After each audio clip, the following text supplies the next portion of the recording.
Good morning students, PC classes में आप सभी का स्वागत है। एक और नई वीडियो में जो आज आप लोगों के लिए लेकर के उपस्थित हुआ हूँ। आपका बिहार पॉलिटेक्निक प्रवेश परीक्षा 2023। जो भी स्टूडेंट्स बिहार पॉलिटेक्निक प्रवेश परीक्षा 2023 के लिए तैयारी कर रहे हैं, बिहार पॉलिटेक्निक एंट्रेंस एग्जामिनेशन 2023, उसके लिए वीडियो बहुत ही ख़ास होने वाली है, क्योंकि आज हम इस वीडियो में देखने वाले हैं बिहार पॉलिटेक्निक प्रवेश परीक्षा में जो है पूछा हुआ प्रश्न, जो आपका प्रीवियस ईयर क्वेश्चन है, जबकि आपका प्रीवियस ईयर क्वेश्चन को इस वीडियो में देखने वाले हैं। और आज हम लोग जो है वो 2017 बिहार पॉलिटेक्निक प्रवेश परीक्षा जो 2017 में जो हुआ था, उसी का आज हम इस वीडियो में देखेंगे, जो प्रीवियस ईयर क्वेश्चन है। और आप सभी को आश्वस्त करा देते हैं कि जिसके मन में ये चीज़ सवाल आता है कि बिहार पॉलिटेक्निक का तैयारी हम कैसे करें, क्या पढ़ेंगे जो अच्छा नंबर से हम पास करेंगे, तो बिहार पॉलिटेक्निक के लिए आप ज़्यादा से ज़्यादा प्रीवियस ईयर क्वेश्चन को कीजिए। और ज़्यादा प्रीवियस ईयर क्वेश्चन करने से क्या होगा, आपको एक आइडिया मिलेगा कि किस तरह का क्वेश्चन पूछा जाता है, और इस तरह से आपको तैयारी आपका बहुत अच्छा हो जाएगा। और आप लोग नए आए हैं तो आप इस चैनल से जुड़ और भी वीडियो आपका बिहार पॉलिटेक्निक का अपलोडेड है इस चैनल में, 2019 का, 2018 का, ये आपका 2017 का है। इस तरह से आप सभी वीडियो का वॉच कीजिए और आप अच्छा से अच्छा तैयारी आपका हो जाएगा बिहार पॉलिटेक्निक प्रवेश परीक्षा 2023 के लिए। तो आज हम इस वीडियो में 2017 का क्वेश्चन को इस वीडियो में देखेंगे, जो आपका फिजिक्स का क्वेश्चन को इस वीडियो में आज हम लोग देखने वाले हैं, क्योंकि आप सभी जानते हैं कि आपका फिजिक्स में आपका पॉलिटेक्निक में आपका पीसीएम होता है, फिजिक्स केमिस्ट्री मैथ। पॉलिटेक्निक में क्या क्या पूछा जाता है, पीसीएम, फिजिक्स केमिस्ट्री मैथ। तो बिहार पॉलिटेक्निक का हम आज इस वीडियो बना रहे हैं बिहार पॉलिटेक्निक के लिए। तो इसके लिए आप सभी जानते हैं कि फिजिक्स का 30 क्वेश्चन रहता है, केमिस्ट्री का 30 क्वेश्चन होता है, फिर आपका 30 क्वेश्चन मैथमेटिक्स का। और इस तरह से आपका प्रत्येक क्वेश्चन जो है वो 5 मार्क्स का होता है। तो इस तरह से आपका क्वेश्चन कितना हो गया, 30 + 30 + 30 कितना हो गया, 90 नंबर का आपका क्वेश्चन हो गया। कितना नंबर का, 90 नंबर का आपका 90 नंबर का क्वेश्चन पेपर होता है बिहार पॉलिटेक्निक में। और आपका प्रत्येक क्वेश्चन 5 नंबर का, तो इस तरह से कितना हो गया, 450 अंक का आपको परीक्षा देना होता है बिहार पॉलिटेक्निक के लिए। और इसमें आपका प्रत्येक पेपर में आपका 90 क्वेश्चन रहता है, और आपका 30 क्वेश्चन का होता है, 30 क्वेश्चन फिजिक्स, 30 क्वेश्चन केमिस्ट्री और 30 क्वेश्चन मैथमेटिक्स। इस तरह से आपका 30 या 90, तो हर एक क्वेश्चन 5 नंबर का होता है। इस तरह से 450 नंबर का आपका परीक्षा देना होता है। और आपके लिए सबसे बड़ी बात है कि बिहार पॉलिटेक्निक में आपका नेगेटिव मार्क्स नहीं होता है, नो नेगेटिव मार्क्स। इसमें नेगेटिव मार्क्स नहीं होता है, आप गलत बनाते हैं तो आपका मार्क्स नहीं काटा जाएगा। तो इसलिए आप सभी के लिए गुड न्यूज़ है, क्योंकि अच्छा है जो आपका आप सही बनाएंगे तो भी मार्क्स आएगा, नहीं बनाएंगे तो आपका गलत मार्क्स, मतलब गलत के लिए मार्क्स नहीं काटा जाएगा। ये आपका बिहार पॉलिटेक्निक में एक प्लस पॉइंट है, बच्चों के लिए फ़ायदा है। चलिए, तो आज इस वीडियो में हम लोग 30 क्वेश्चन को देखेंगे, जो फिजिक्स का क्वेश्चन को देखेंगे, जो आपका 2017 में जो पूछा हुआ प्रीवियस ईयर क्वेश्चन है PYQ, इसी को आज इस वीडियो में देखने वाले हैं। इससे पहले आप लोग नहीं देखे हैं तो 2018 का क्वेश्चन अपलोड है, 2019 का भी क्वेश्चन अपलोड है, प्रीवियस ईयर क्वेश्चन, उसको आप देखिए और आप इसका तैयारी आप और भी आपका अच्छा हो जाएगा, सभी प्रीवियस ईयर को कर लेते हैं। तो चलिए, इस वीडियो में हम लोग 30 क्वेश्चन को देखेंगे, जो फिजिक्स का 2017 का पूछा हुआ क्वेश्चन पेपर है। तो चलिए स्टार्ट करते हैं आज का सेशन को। तो आज हम लोग देखेंगे आपका जो फिजिक्स का जो 30 क्वेश्चन होता है, इसको आज हम लोग इस वीडियो में आज हम लोग देखेंगे। 2017 में जो बिहार पॉलिटेक्निक का जो परीक्षा हुआ था, उसमें पूछा गया क्वेश्चन पेपर को। और आज हम इस वीडियो में फिजिक्स का क्वेश्चन को देखेंगे, और यह फिजिक्स का 30 क्वेश्चन को इस वीडियो में हम लोग करने वाले हैं।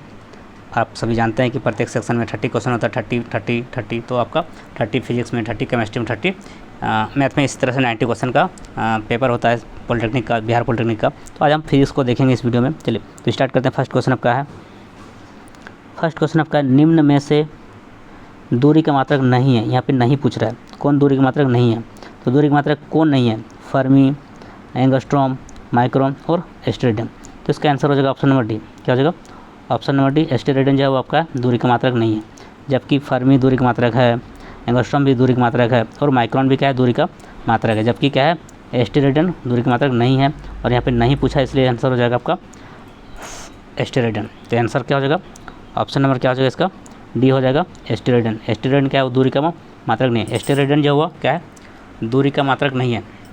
तो एस्टेरेडियन किसका मात्रक है, एस्टेरेडियन जो है वो दूरी का मात्रक नहीं है, यह ठोस कोण का मात्रक है। यह क्या है, किसका मात्रक है, यह ठोस कोण का मात्रक है। यह एक पूरक कोण है। ठोस कोण क्या है, यह एक पूरक कोण है। तो ये आपका एस्टेरेडियन किसका मात्रक है, ठोस कोण का, जो सॉलिड एंगल होता है। आप सभी जानते हैं कि संपूरक जो आपका सप्लीमेंट्री यूनिट क्या दो होता है, एक समतल कोण, एक ठोस कोण, जिसको प्लेन एंगल और सॉलिड एंगल बोलते हैं।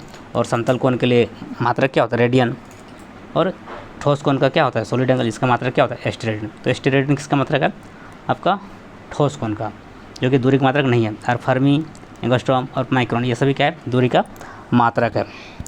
और आप लोग को हम बता देते हैं थोड़ा सा और कॉन्सेप्ट, ताकि आपको और आगे का कोई भी क्वेश्चन बनाने में आपको हेल्प मिलेगा। देखिए, एक फर्मी जो है आपका, एक फर्मी को क्या बोलते हैं, फेम्टा भी बोलते हैं। फर्मी को क्या बोलते हैं, फेम्टो भी बोलते हैं। फर्मी को क्या बोलते हैं, फेम्टो। तो एक फर्मी या एक फेम्टो बराबर कितना होता है, 10 पर पावर कितना, -15 मीटर कितना होता है। एक फर्मी या फिर फर्मी को फेम्टो भी बोलते हैं। तो एक फर्मी बराबर कितना होता है, 10 पर पावर 15 मीटर, जो कि आपका दूरी का मात्रक है। और फिर आपका एक एंगस्ट्रॉम। अब एंगस्ट्रॉम को बताते हैं कि एक एंगस्ट्रॉम बराबर कितना होता है। देखिए, एक एंगस्ट्रॉम जो होता है, एंगस्ट्रॉम को इस तरह से सूचित करते हैं, ठीक है। एक एंगस्ट्रॉम बराबर कितना होता है, 10 पर पावर 10 मीटर। एक एंगस्ट्रॉम बराबर कितना होता है, 10 पर पावर 10 मीटर। ये भी क्या है, दूरी की मात्रक है। एंगस्ट्रॉम भी क्या है, दूरी की मात्रक है। फेम्टो भी क्या है, फर्मी भी क्या है, दूरी की मात्रक है, जो कि एक फर्मी बराबर कितना, 10 पर पावर -15 मीटर। और एंगस्ट्रॉम, एक एंगस्ट्रॉम बराबर कितना होता है, 10 पर पावर -10 मीटर, वो भी क्या है, दूरी की मात्रक है। अब हम बात करते हैं माइक्रोन। तो माइक्रोन का क्या होता है, माइक्रोन भी क्या है, दूरी की मात्रक है। और एक माइक्रोन को कैसे लिखते हैं, देखिए, फर्मी को आप जो फर्मी जो है वो आप उसको, फर्मी को क्या बोलते हैं, फेम्टो बोलते हैं, जिसको एफ से सूचित करते हैं। इसको क्या करते हैं, एफ से सूचित करते हैं। आप यहाँ पे एक एफ बराबर लिख भी सकते हैं।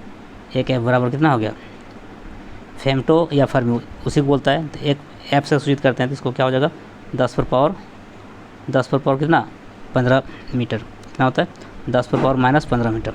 एक फर्मी को एफ से सूचित करते हैं, 10 पर कितना हो गया, 10 पर पावर 15 मीटर, जो आपका क्या हो गया, 10 पर पावर 15 मीटर क्या हो गया, एक फर्मी बराबर हो गया। और एक एंगस्ट्रॉम बराबर क्या होता है, एक एंगस्ट्रॉम बराबर क्या होता है, 10 पर पावर -10 मीटर, जो कि दूरी की मात्रक है। अब आता है एक माइक्रोन। तो एक माइक्रोन जो है, यह माइक्रोन का सिंबल है। एक माइक्रोन बराबर कितना होता है, एक जो माइक्रोन बराबर आपका, एक माइक्रो क्या होता है, एक माइक्रो बराबर आपका हो जाता है 10 पर पावर -6।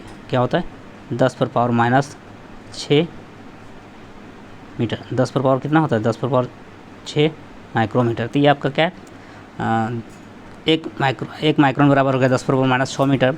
और एक एंगस्ट्रॉम बराबर क्या होगा, 10 पर पावर -10 मीटर। और एक फर्मी बराबर कितना, 10 पर पावर -15 मीटर। तो ये सभी क्या है, वो दूरी की मात्रक है। ये सभी क्या है, वो दूरी की मात्रक है। ये क्या है, दूरी की मात्रक। एक माइक्रोन बराबर कितना है, 10 पर पावर -6 मीटर। एक माइक्रोन बराबर 10 पर -6 मीटर, जो कि आपका दूरी की मात्रक है। और एक एंगस्ट्रॉम बराबर क्या होता है, 10 पर पावर -10 मीटर, वो भी क्या है, दूरी की मात्रक है। एक फर्मी बराबर कितना है, फर्मी को फेम्टो बोलते हैं, 10 पर पावर -15 मीटर। तो ये सभी क्या है, फर्मी, एंगस्ट्रॉम और माइक्रोन दूरी की मात्रक है। और एस्टेरेडियन क्या है, किसका मात्रक है, ठोस कोण, जिसको सॉलिड एंगल बोलते हैं। तो ये क्या है, एस्टेरेडियन क्या है, दूरी की मात्रक नहीं है। चलिए अगला प्रश्न देखते हैं आपका। आशा करते हैं कि आप समझ पाए होंगे सभी क्वेश्चन का एक्सप्लेनेशन को। अब देखिए, दूसरा क्वेश्चन आपका है पार्सेक मात्रक है किसका, पार्सेक किसका मात्रक है, समय का, दूरी का, आवृत्ति का और कोणीय त्वरण का। तो पार्सेक किसका मात्रक है, पार्सेक जो है आपका किसका मात्रक है, तो पार्सेक मात्रक है आपका दूरी का। पार्सेक किसका मात्रक है, दूरी का। तो ऑप्शन नंबर क्या हो जाएगा, 20 का सही हो जाएगा। पार्सेक किसका मात्रक है, दूरी का। समय का मात्रक तो सेकंड होता है। आवर्ती का मात्रक तो क्या होता है, फ्रीक्वेंसी होता है। आवर्ती मात्रा आवर्ती को अंग्रेजी में बोलते हैं फ्रीक्वेंसी, इसका मतलब क्या हर्ट्ज होता है। आवर्ती मतलब क्या होता है, हर्ट्ज होता है। दूरी का मतलब क्या होता है, पार्सक। दूरी का मतलब पार्सक और भी होता है, लेकिन यहाँ पे दूरी का मतलब पार्सक भी, पार्सक क्या है, दूरी का ही मात्रक है। तो आपका क्या हो गया, इसका आंसर हो गया ऑप्शन नंबर बी, दूरी का मात्रक पार्सक। समय का तो मात्रक आप जानते हैं सेकंड होता है, समय मात्रक क्या होता है सेकंड, और आवर्ती मात्रक क्या होता है हर्ट्ज, जो कि आपका आवर्ती अंग्रेजी में फ्रीक्वेंसी बोलते हैं, हर्ट्ज जो जेट से सूचित करते हैं। इस तरह से आपका ये आपका क्या हो गया, मात्रक हो गया। तो आप समझ गए कि क्या हो गया। तो पार्सक का मात्रक क्या हो गया, पार्सक किसका मात्रक है, दूरी का। तो ऑप्शन नंबर क्या हो जाएगा, बी इसका सही हो जाएगा। दूरी का मात्रक क्या है, पार्सक। और आपको बता देते हैं कि एक पार्सक बराबर जब का एक पार्सक बराबर आपका एक पार्सक बराबर कितना मीटर होता है।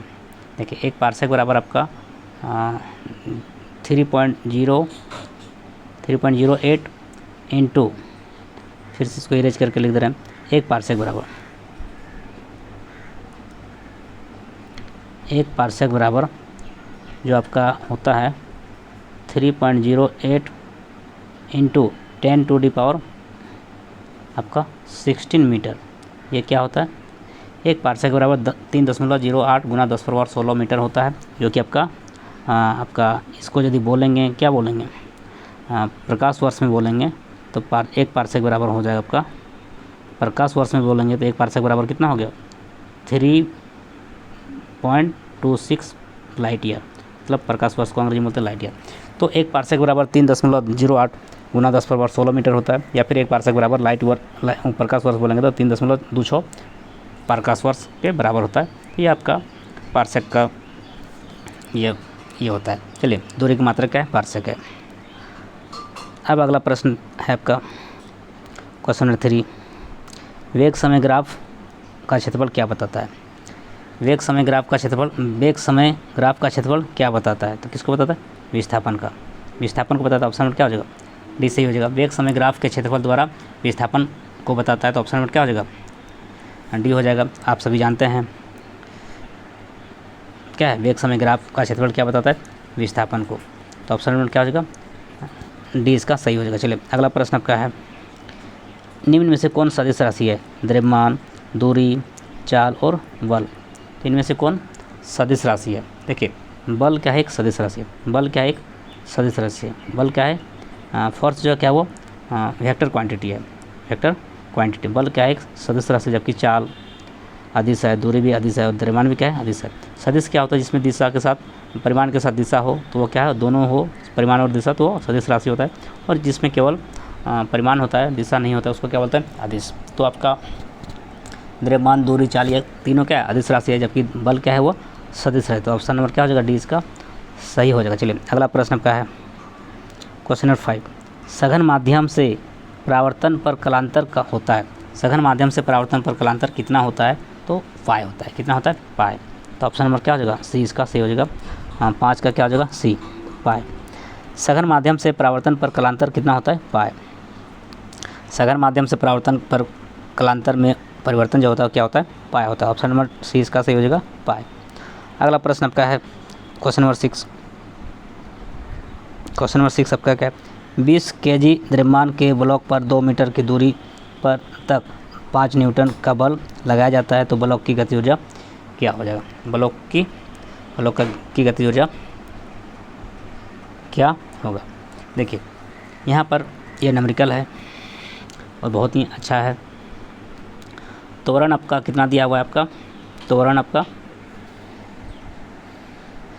नहीं दिया है, त्वरण क्या है आपका नहीं दिया है। तो त्वरण हम निकाल लेते हैं। F बराबर क्या होता है, F बराबर क्या होता है, एम ए, मतलब बल बराबर क्या होता है, द्रव्यमान गुना त्वरण। तो त्वरण निकालेंगे क्या हो जाएगा, ए बराबर क्या हो जाएगा, त्वरण क्या हो, ए, F क्या है, बल है, एम क्या है, द्रव्यमान, ए क्या है, त्वरण। तो त्वरण बराबर क्या हो गया, F बटा एम, मतलब बल बटा द्रव्यमान क्या हो जाएगा, त्वरण हो जाएगा। तो बल कितना है आपका, बल आपका है 5 न्यूटन और त्वरण द्रव्यमान कितना है 20। तो 20 बटा 5 जो क्या हो जाएगा, त्वरण हो जाएगा। तो 5 से कटा देंगे, 5 का 5, 5 के 20। तो आपका 1/4 जो आपका क्या निकल गया, 1/4 मीटर पर सेकंड, क्योंकि त्वरण का मात्रा क्या होता है मीटर पर सेकंड। तो 1/4 जो है मीटर पर सेकंड आपका त्वरण निकल गया। क्या निकल गया? त्वरण। तो इस तरह से आप इसको वीडियो को रोक के आप लिख लीजिएगा। तो यहाँ पर निकल गया, इसको स्क्रीनशॉट ले लीजिएगा। तो ए इसको इरेज करते हैं थोड़ा। ए निकल गया आपका त्वरण कितना निकल गया? 1/4 मीटर पर सेकंड स्क्वायर, क्योंकि त्वरण का मात्रा क्या? मीटर पर सेकंड। अब आपको निकालना है आपका गति ऊर्जा, और गति ऊर्जा का सूत्र क्या होता है आपका? के ई जो होता है इसका सूत्र होता है 1/2 mv²। यह सूत्र होता है गति ऊर्जा का, लेकिन यहाँ पर भी आपका नहीं है। भी क्या है? नहीं है। तो भी निकालना होगा, तो पहले भी निकाल लेते हैं, तब जाकर के ये वाला फार्मूला का अप्लाई करेंगे। तो पहले भी निकाल लेते हैं। भी का फार्मूला होता है, भी बराबर होता है √2as। भी बराबर क्या होता है? √2as। तो ये आपका इसका क्या बोलते हैं? भी निकालने का फार्मूला है √2as। तो यहाँ पे मान रखते हैं 2a। ए का मान कितना निकला? 1/4। त्वरण अभी निकाले 1/4।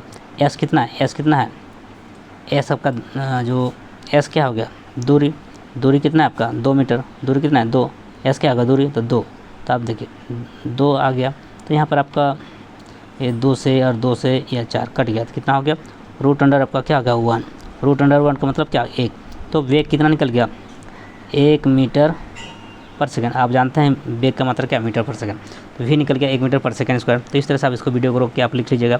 तो हम यहाँ पे क्या देखें कि ए भी निकल गया। ए निकल गया आपका 1/4 मीटर पर सेकंड स्क्वायर, क्योंकि त्वरण का मात्रा होता है। और वेग भी आपका निकल गया 1 मीटर पर सेकंड। वेग का मात्रा क्या है? मीटर पर सेकंड। 1 मीटर पर सेकंड स्क्वायर आप आसानी से आप निकाल सकते हैं गति ऊर्जा। गति ऊर्जा का सूत्र क्या होता है?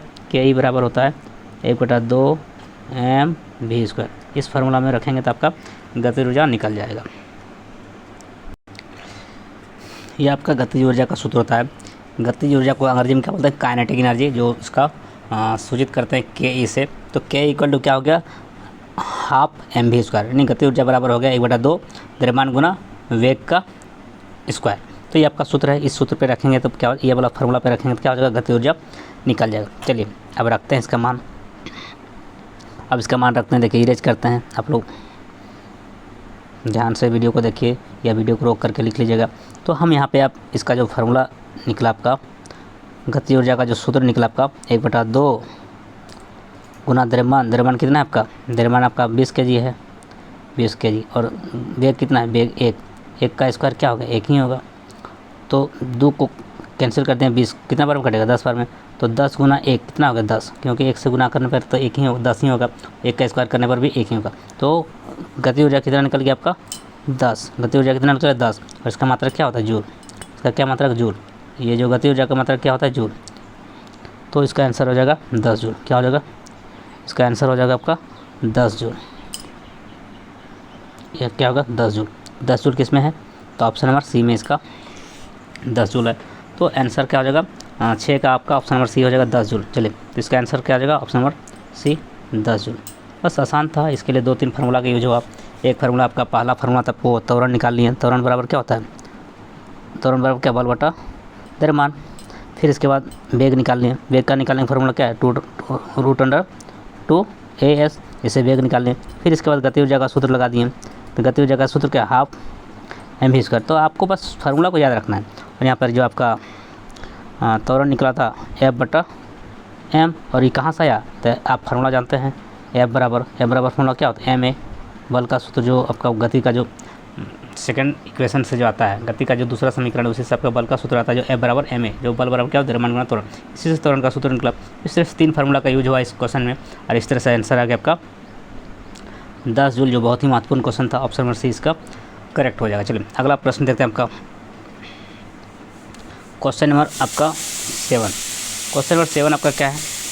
आवेश प्रवाह की दर को कहते हैं। आवेश प्रवाह की दर को कहते हैं। आवेश प्रवाह की दर को क्या कहते हैं? तो आवेश प्रवाह की दर को धारा कहते हैं। क्या बोलते हैं? धारा। आवेश प्रवाह की दर को धारा बोलते हैं। और धारक मात्रा क्या होता है आपका? धारक मात्रा होता है एम्पियर। धारक मात्रा क्या होता है? एम्पियर। धारक मात्रा क्या होता है? एम्पियर। और विभव का मात्रा क्या होता है? वोल्ट, जिसे भी से सूचित करते हैं। और विभवांतर का मात्रा भी क्या होता है? वोल्ट, जिसे भी से सूचित करते हैं। तो आवेश प्रवाह की दर को क्या बोलते हैं? धारा। और आप जानते हैं धारा का सूत्र क्या होता है? धारा का सूत्र होता है Q/A टी। धारा का सूत्र क्या होता है, Q बटा टी, मतलब विद्युत धारा बराबर क्या होता है, आवेश बटा समय। तो यहाँ पर जो आप देख पा रहे हैं, तो ये जो टी है तो क्या है,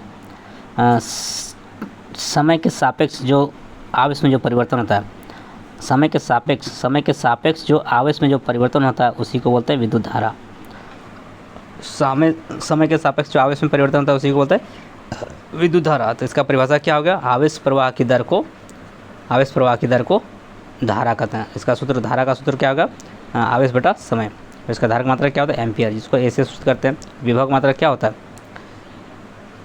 भी, और विभव बराबर क्या होता है, भी बराबर क्या होता है, आई आर। भी बराबर क्या होता है, आई आर। भी बराबर क्या होता है, आई आर, जो ओम्स का नियम से यह आता है। ये कहाँ से आता है, ओम्स का लॉ। क्या आता है, ओम्स का लॉ से ये आपका आता है। ओम्स लॉ से निकलता है भी बराबर आई आर।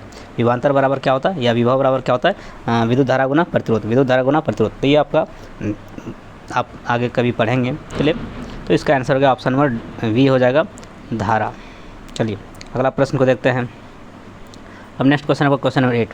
क्वेश्चन नंबर 8 आपका क्या है, जितना हो सकता है हम एक्सप्लेनेशन करने का, क्योंकि बहुत ज़्यादा एक्सप्लेनेशन करने लगेंगे तो फिर वीडियो का लेंथ बहुत ज़्यादा हो जाएगा, क्योंकि बहुत सारा स्टूडेंट को बहुत बड़ा वीडियो पसंद नहीं आता है। इसलिए क्योंकि जो पढ़ने वाला है उसको तो अच्छा लगेगा, क्योंकि उसको कॉन्सेप्ट चाहिए।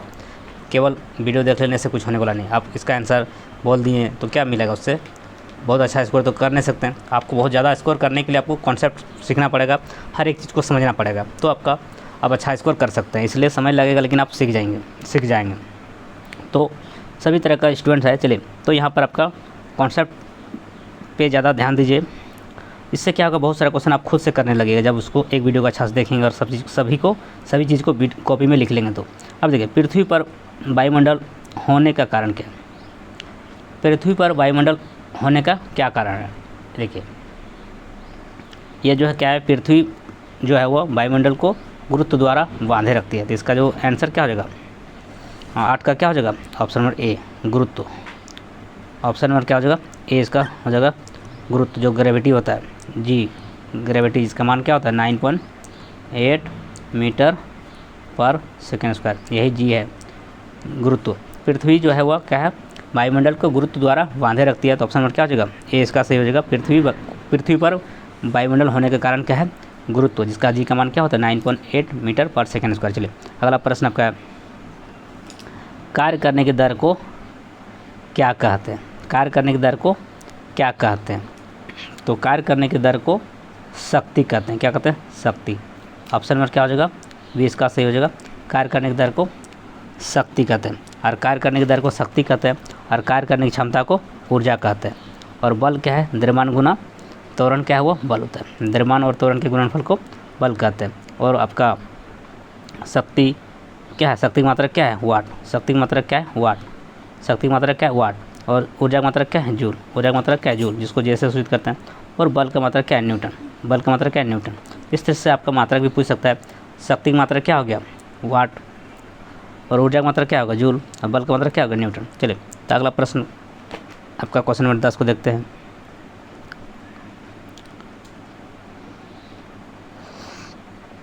क्वेश्चन नंबर 10, यदि वस्तु का द्रव्यमान दोगुना कर दिया जाता है तो वस्तु की गति ऊर्जा क्या होगा। देखिए, द्रव्यमान को दोगुना कर दिया जाता है तो उसकी गति ऊर्जा में क्या परिवर्तन होगा। तो वस्तु का द्रव्यमान दोगुना कर देंगे तो गति ऊर्जा में जो है वो क्या परिवर्तन होगा। तो गति ऊर्जा भी क्या हो जाएगा, वो गति ऊर्जा क्या हो जाएगा, दोगुना हो जाएगा।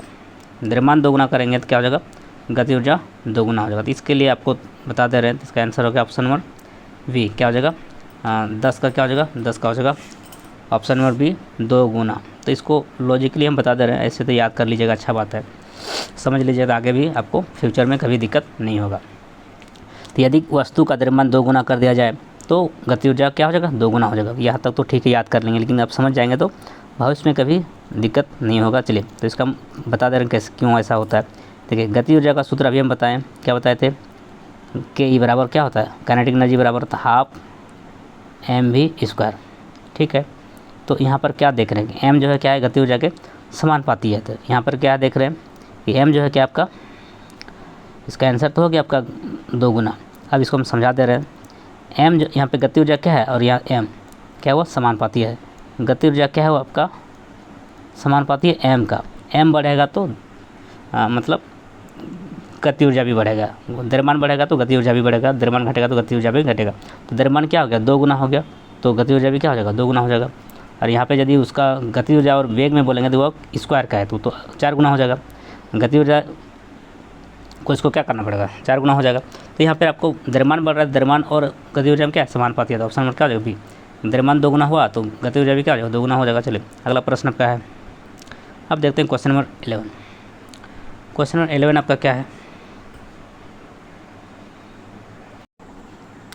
आप क्वेश्चन नंबर 11 को देखते हैं। एक गतिमान न्यूट्रॉन स्थिर अल्फा कण से टकराता है तो न्यूट्रॉन की गति ऊर्जा में हानि का भिन्नात्मक रूप कितना होगा। देखिए, एक गतिमान न्यूट्रॉन स्थिर अल्फा कण से टकराता है तो न्यूट्रॉन की गति ऊर्जा में हानि होता है, तो उस हानि का जो है भिन्न रूप में कितना होगा, भिन्न का रूप में वह कितना होगा। तो 16/25 होगा कि 9/25 होगा या फिर 3/5 होगा या फिर 2/5। तो यह जो आपका 11 नंबर क्वेश्चन है, यह क्या बोल रहा है कि गति ऊर्जा जो है आपका, एक गतिमान न्यूट्रॉन स्थिर अल्फा कण से टकराता है तो न्यूट्रॉन की जो गति ऊर्जा में हानि होता है तो उसका जो भिन्न के रूप में कितना होगा। तो भिन्न के रूप में इसका कितना होगा, तो इसका आंसर हो जाए आपका 16/25। 16/25 का मतलब ऑप्शन नंबर ए क्या हो जाएगा, 11 का हो जाएगा ऑप्शन नंबर ए 16/25। ये आपका 16/25 हो जाएगा। ऑप्शन नंबर क्या हो जाएगा, ए इसका सही हो जाएगा। क्या हो जाएगा, 16/25। तो क्या हो जाएगा इसका आंसर, इसका आंसर हो जाएगा आपका 16/25। क्या हो जाएगा, 16/25। इसका आंसर हो गया आपका 16/25।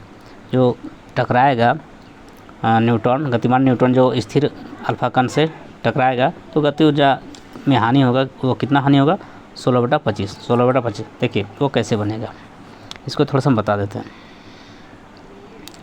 गति ऊर्जा में जो हानि होगा, गति ऊर्जा में जो हानि होगा आपका, गति ऊर्जा में जो हानि होगा तो क्या हो जाएगा, ये आपका 4 गुना होगा। क्या हो जाएगा, गति ऊर्जा में जो हानि होगा यह क्या हो जाएगा, मान लीजिए ये क्या है आपका 4 ये हो गया, तो फिर इसके बाद क्या हो जाएगा, 4x हो गया, 4x हो गया और बटा क्या हो जाएगा 1 + x का होल स्क्वायर। ये आपका सूत्र हो जाता है हानि निकालने का। जो आपका गति अल्फा कण से टकराएगा तो न्यूट्रॉन की जो गति ऊर्जा का हानि का सूत्र क्या हो जाएगा, हानि बराबर क्या हो जाएगा 4x बटा 1 + x का होल स्क्वायर। तो x का मान क्या है, x का मान क्या है, ये आपका क्या होता है, फार्मूला होता है हानि बराबर क्या होता है 4x बटा 4x बटा क्या हो जाएगा 4x बटा 1 + x का होल स्क्वायर। तो यहाँ पर आपका गति ऊर्जा क्या होता है 4 गुना स्पीड से वो क्या होता है वो टकराता है। तो 4x का मान कितना निकला 4, 4 गुना 4 और बटा कितना होगा 4 और 1 कितना हो गया 1 और 4 5, तो इसका स्क्वायर हो गया। तो ऊपर में कितना हो गया 16, ऊपर में क्या हो 4 गुना 4 16 और 4 1 5, 5 का स्क्वायर 25। इसका आंसर क्या हो जाएगा 16/25। 16/25 जो कि आपका आंसर क्या है 4 गुना हो जाता है गति। ये जो वेग जो होता है वो क्या होता है वो 4 गुना, गति ऊर्जा से क्या होता है वेग क्या होता है वो 4 गुना होता है। और एक्स क्या है वेग, एक्स का है वेग, एक्स का है वेग है। तो वेग क्या होता है वो 4 गुना होता है गति ऊर्जा से क्या होता है 4 गुना स्पीड से वो ये होता है। क्योंकि गति ऊर्जा का क्या हो वेग और गति ऊर्जा में क्या समानुपाती है, गति ऊर्जा जो है आपका किस तरह समानुपाती आता है v², मतलब वो स्क्वायर हो जाता है। ठीक है, तो आपका यह क्या हो 4 इसमें 4 गुना का ये होता है, इसलिए 4 से गुना किया गया एक्स का मान 4 रख दिया तो क्या हो जाएगा आपका, इसका आंसर हो गया 16/25। 16/25 का क्या हो गया आंसर हो गया आपका 16/25। इसका आंसर क्या होगा option number A, option number A इसका सही हो जाएगा। चलिए अगला प्रश्न देखते हैं आपका। आप क्वेश्चन नंबर क्या है 12, क्वेश्चन नंबर 12 को आप देखते हैं। क्वेश्चन नंबर 12 क्या है आपका, क्वेश्चन नंबर 12 आपका है, क्वेश्चन नंबर 12 आपका है एक प्रतिरोध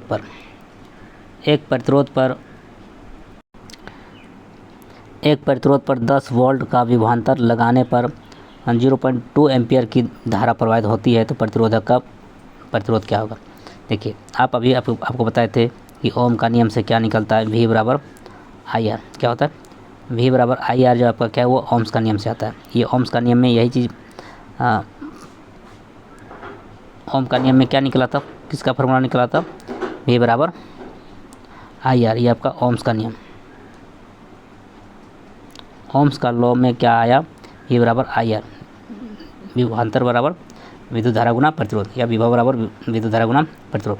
तो हमको चाहिए क्या, प्रतिरोध चाहिए। तो प्रतिरोध चाहिए तो प्रतिरोध बराबर क्या हो जाएगा, R बराबर क्या होगा, I को कांस्टेंट नीचे कर देंगे, क्या हो जाएगा V बटा R, क्या हो जाएगा R बराबर सूत्र निकल गया आपका I बटा V ना हो जाएगा, I को नीचे करेंगे तो क्या होगा V बटा I, तो क्या होगा R तो यहाँ लिखे नहीं किए, तो R बराबर क्या हो जाएगा आपका, R बराबर हो जाएगा V बटा I। तो ये आपका सूत्र का प्रयोग करेंगे, इस सूत्र का प्रयोग करेंगे तो क्या होगा V बराबर IR, आपको ओम्स का नियम से आया और हमको चाहिए प्रतिरोध, तो R बराबर क्या हो जाएगा V बटा I। तो R बराबर सूत्र हो गया आपका V बटा I, R बराबर क्या हो गया आपका, R बराबर सूत्र आपको आ गया ओम्स का नियम से, R बराबर क्या हो गया V बटा I, R बराबर V बटा I। तो V का मान कितना है आपका, V आपका दिया है आपका 10 वोल्ट, और एम्पियर कितना दिया है, एम्पियर दिया आपका, करंट कितना दिया है, धारा दिया आपका 0.02। तो देखिए इसको हम सॉल्व करेंगे, तो क्या हो जाएगा आपका, तो इसको इस डेसिमल को हटाएंगे तो ऊपर में क्या लिखेंगे आपका 2 जीरो आएगा, तो 1 जीरो पहले से था और 2 जीरो और आ गया, और बटा कितना आ गया 2, तो 1000 को 2 से भाग करें कितना आ जाएगा 500, कितना आ गया 500।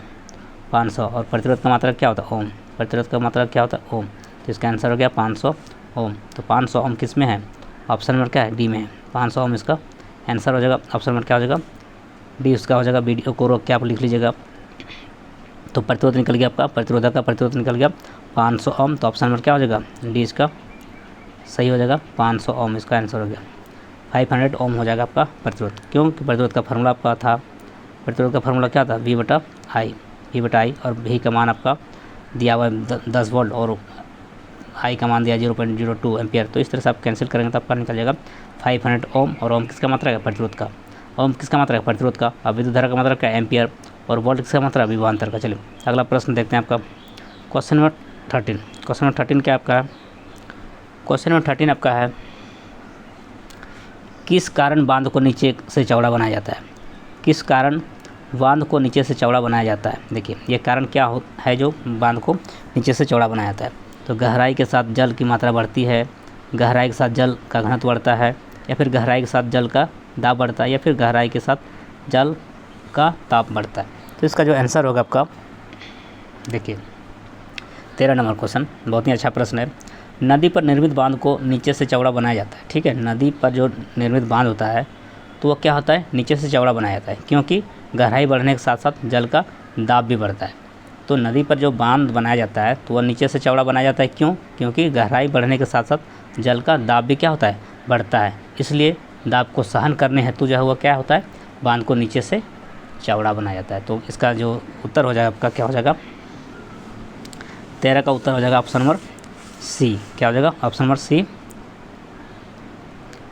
गहराई के साथ जल का दाब बढ़ जाता है। गहराई के साथ जल का दाब क्या होता है बढ़ता है।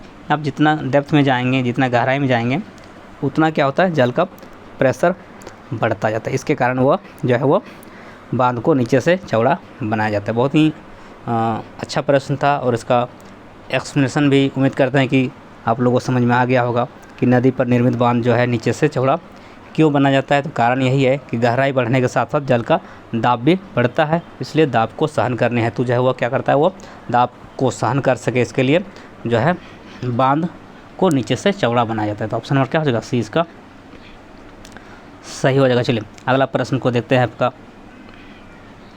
Question number 14। क्वेश्चन नंबर 14 आपका है धात्विक लोलक, धात्विक लोलक की घड़ी द्वारा धात्विक लोलक की घड़ी द्वारा 0 डिग्री सेल्सियस पर सही समय दिया जाता है। तो यह जो है 25 डिग्री सेल्सियस पर एक दिन में 12.5 यानी 12.5 सेकेंड से क्षय होता है। तो धात्विक लोलक का रेखीय प्रसार गुणांक क्या होगा। बहुत ही मज़ेदार प्रश्न है। धात्विक लोलक की घड़ी द्वारा 0 डिग्री सेल्सियस पर सही समय दिया जाता है, और यह 25 डिग्री सेल्सियस पर एक दिन में 12.5 सेकेंड से क्षय होता है। तो जो है धात्विक लोलक का रेखीय प्रसार गुणांक क्या होगा। देखिए यहाँ पर आपको जानना होगा कि एक दिन में जो है क्षयित सेकेंडों की संख्या कितना होता है। एक दिन में क्षयित जो है सेकेंडों की संख्या कितना होता है, फिर आपके बाद धात्विक लोलक का जो रेखीय प्रसार गुणांक का आपको सूत्र जानना होगा, तब जाकर के इसका आंसर आ जाएगा। तो देखते हैं, बनाते हैं। देखिए, एक दिन में जो क्षयित सेकंडों की जो संख्या होता है, क्या होता है, उसका सूत्र होता है 1/2 अल्फ़ा, इसके बाद क्या है डेल्टा थीटा, और इसके ये जो गुना में क्या हो जाता है आपका 86,400, 86,400, ये आपका फार्मूला है। फिर इसको इरेज करके लिख दे रहे हैं। एक दिन में जो क्षयित सेकंडों की संख्या क्या होता है 1/2 अल्फ़ा डेल्टा थीटा इंटू 86,400, ये आपका फार्मूला है। एक दिन में क्षयित सेकंडों की संख्या, और आपको धात्विक लोलक का रेखीय प्रसार गुणांक निकालना है। तो ये जो क्या है अल्फ़ा, क्या है आपका रेखीय प्रसार गुणांक है। तो रेखीय प्रसार गुणांक का जो है वो आपका सूत्र होता है। तो अल्फ़ा बराबर क्या हो गया आपका, अल्फ़ा बराबर हो गया आपका क्रॉस मल्टीप्लिकेशन करेंगे क्या होगा 2 डेल्टा टी, इधर बटा में क्या हो जाएगा आपका बटा में हो जाएगा डेल्टा थीटा गुना 86,400, ये आपका सूत्र था क्या निकालने का। एक दिन में क्षयित सेकंडों की संख्या, तो डेल्टा टी बराबर क्या होता है 1/2 alpha into delta theta into 86,400। तो इस तरह से आपका अल्फ़ा का मान निकालना है। क्वेश्चन में पूछा है आपका धात्विक लोलक का रेखीय प्रसार गुणांक, तो रेखीय प्रसार गुणांक का सूत्र क्या बन जाएगा, इसको क्रॉस मल्टीप्लिकेशन करेंगे क्या होगा 2 इंटू डेल थीटा बटा डेल थीटा इंटू 86,400। तो यहाँ पर आप मान रखेंगे तो क्या हो जाएगा आंसर आ जाएगा। यहाँ पे आपका डेल्टा टी का मान दिया आपका 12.5 सेकंड, डेल्टा टी का मान कितना दिया, जो समय में जो परिवर्तन है वो 12.5 सेकंड। उसके बाद आपका डेल्टा थीटा का मान कितना दिया आपका 25 डिग्री सेल्सियस, डेल्टा थीटा का मान कितना दिया 25 डिग्री सेल्सियस। और उसके बाद आपका ये मान तो आपका दिया हुआ है, तो आप इसको में मान रखेंगे तो इसका आंसर आ जाएगा आपका 1/86,400। तो इसका आंसर क्या हो जाएगा आपका 1/86,400 हो जाएगा। तो ऑप्शन नंबर किस में हो जाएगा, ऑप्शन नंबर आपका किस में है 14 का ऑप्शन नंबर ए में आपको सही हो जाएगा। चलिए यहाँ पर मान रखते हैं, ये तो आपका सूत्र है। देखिए ऊपर वाला सूत्र है डेल्टा थीटा बराबर होता है 1/2 अल्फ़ा गुना डेल्टा थीटा गुना 86,400। तो यहाँ पर इरेज करके आपको बना के दिखाते हैं। इसी को क्रॉस मल्टीप्लिकेशन कर दीजिएगा ऊपर वाला को, तो नीचे वाला सूत्र बन जाएगा, अल्फ़ा का मान निकल जाएगा। तो अल्फ़ा का सूत्र बन जाएगा आपका, अल्फ़ा क्या है तो धात्विक लोलक का रेखीय प्रसार गुणांक। तो यहाँ पर आप यह बन गया आपका अल्फ़ा बराबर क्या होगा, अल्फ़ा बराबर बन गया 2 डेल थीटा बटा डेल थीटा 2 डेल टी बटा डेल थीटा गुना 86,400। अब यहाँ पे इसको सॉल्व करते हैं, इसको मान रखते हैं 2 डेल टी का मान कितना 12.5 और डेल थीटा का मान कितना है 25 और गुना कितना 86,400 कितना है 86,400। अब नीचे वाला को इरेज करते हैं, क्योंकि फार्मूला तो लिख लिए, वीडियो को आप रोक के लिख लीजिएगा, क्योंकि स्क्रीन छोटा होता है, लिखने में दिक्कतें होती है, इसलिए क्या करते हैं इरेज करके हमको लिखना होता है। तो फार्मूला आप लिख लिए, कहाँ से फार्मूला आया था पहले लिखें कि डेल्टा टी इक्वल टू होता है half alpha into delta theta into 86,400। तो ये आपका वहाँ से निकला आपका अल्फ़ा मान। तो अल्फ़ा का सूत्र हो गया 2 delta T upon delta theta into 86,400। तो इस तरह से आपका यहाँ पर मान आप रख दीजिएगा। तो मान क्या आया, मान आपका 2, तो इधर क्या था डेल टी का मान आपका 12.5 दिया हुआ है, और इसके बाद आपका डेल थीटा का मान कितना है 25। तो इस तरह से आपका क्या हो गया, सबका मान रख दिए। अब इसको 12.5 गुना 2 क्या हो गया, ये 25 हो गया। तो ये 25 क्या कट गया, तो फाइनली आंसर कितना आ गया, फाइनली आंसर आ गया 1/86,000। फाइनली जो आंसर आ गया आपका 1/86,400 पर डिग्री सेल्सियस, क्योंकि वह पर डिग्री सेल्सियस ये इसका क्या हो गया आंसर हो गया। तो ऑप्शन नंबर क्या हो जाएगा ए इसका हो जाएगा। बहुत ही आसान प्रश्न था, बस फार्मूला को याद रखेंगे बन जाएगा। ऑप्शन नंबर क्या हो जाएगा ए इसका सही हो जाएगा। 2 फार्मूला था, 2 में से आपको आप ऊपर वाला फार्मूला याद करते हैं तो इससे ही बन जाएगा। या फिर नीचे वाला डायरेक्ट याद कर लिए कि अल्फ़ा बराबर होता है आपका अल्फ़ा बराबर यदि आप नीचे वाला फार्मूला याद कर लेते हैं कि 2 delta T upon delta theta del theta into 86,400 तो भी आपका बन जाएगा। तो इस तरह से आंसर आपका हो जाएगा 1/86,400 पर डिग्री सेल्सियस। तो इस तरह से आंसर होगा ऑप्शन नंबर ए। चलिए अगला प्रश्न को देखते हैं, क्वेश्चन नंबर 15। क्वेश्चन नंबर 15 आपका है, सभी प्रश्न क्या है बहुत ही इंपॉर्टेंट सा है, प्रीवियस ईयर से लिया गया है और आपका प्रीवियस ईयर क्वेश्चन आप ज़्यादा से ज़्यादा करिए, आपका अच्छा नंबर आप लेके आ जाएंगे। बिहार पॉलिटेक्निक प्रवेश परीक्षा 2023 का जो एग्जाम होने वाला है उसमें। अब 15 नंबर क्वेश्चन को देखते हैं। क्वेश्चन नंबर 15 क्या है, यदि प्रिज्म का प्रिज्म कोण ए बराबर कितना दिया है 60 डिग्री, कितना दिया है 60 डिग्री। प्रिज्म का प्रिज्म कोण कितना दिया है 60 डिग्री। देखिए ये क्वेश्चन आपका है, यदि प्रिज्म का प्रिज्म कोण कितना दिया है ए बराबर कितना दिया 60 डिग्री और न्यूनतम विचलन कोण कितना दिया है डी एम बराबर 30 डिग्री, तो प्रिज्म का अपवर्तनांक क्या होगा। देखिए तो इसका सूत्र होता है प्रिज्म का जो अपवर्तनांक का सूत्र होता है म्यू को अपवर्तनांक से सूचित करता है। म्यू बराबर क्या हो जाता है साइन ए प्लस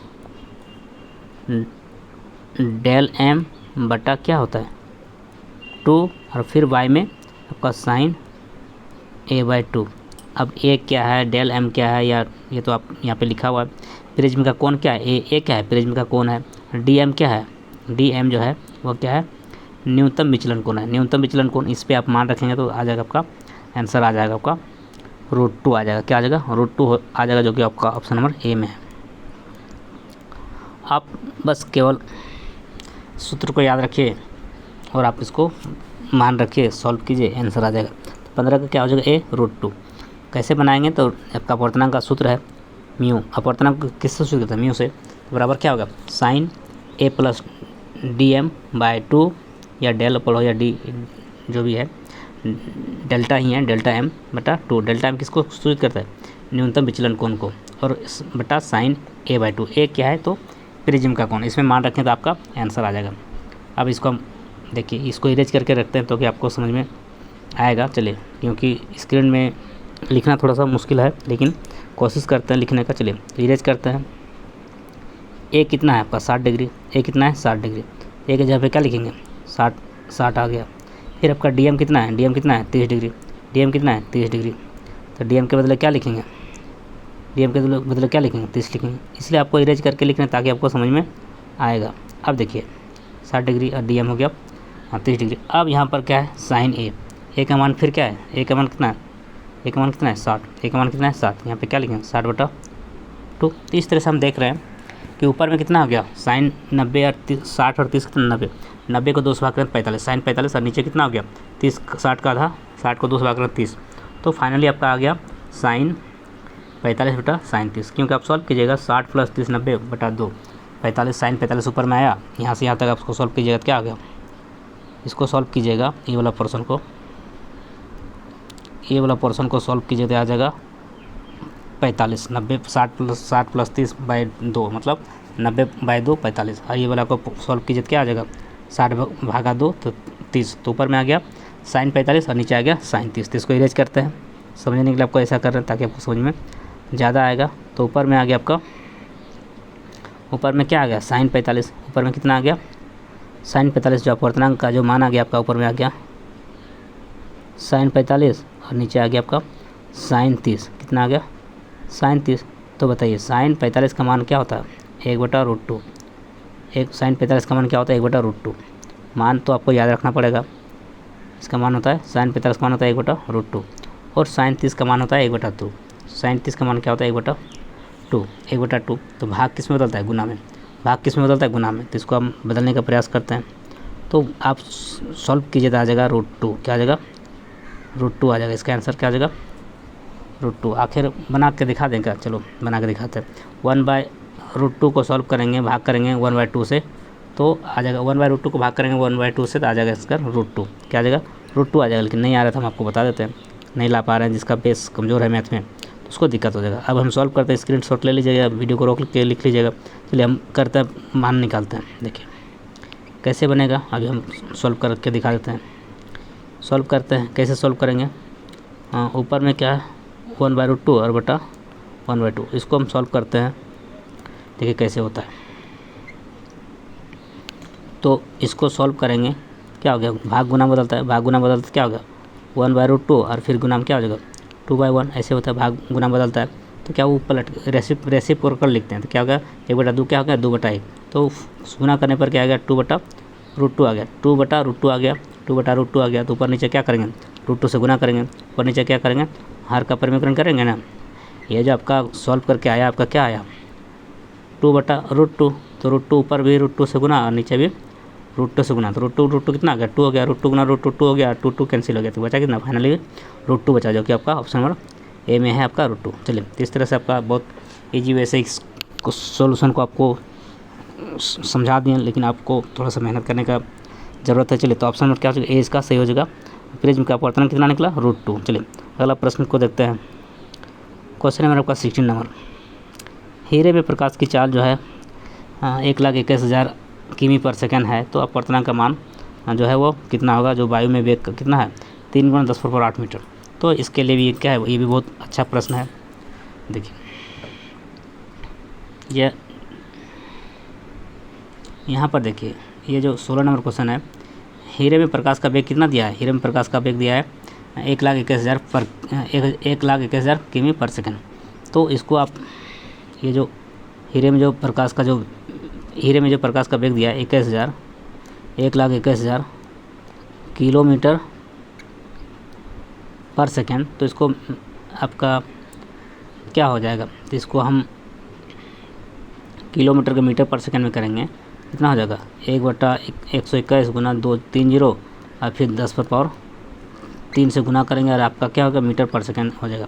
क्योंकि किलोमीटर को मीटर बनाने क्या करेंगे 1000 से गुना करते हैं, 1000 से गुना करके अब यहाँ पे 3 0 ऑलरेडी और यहाँ पे 3 0, तो कितना होगा 6 हो जाएगा। तो इसको मानक रूप में लिखेंगे तो कितना हो जाएगा, मानक रूप में लिखेंगे तो क्या हो जाएगा 121 हो जाएगा।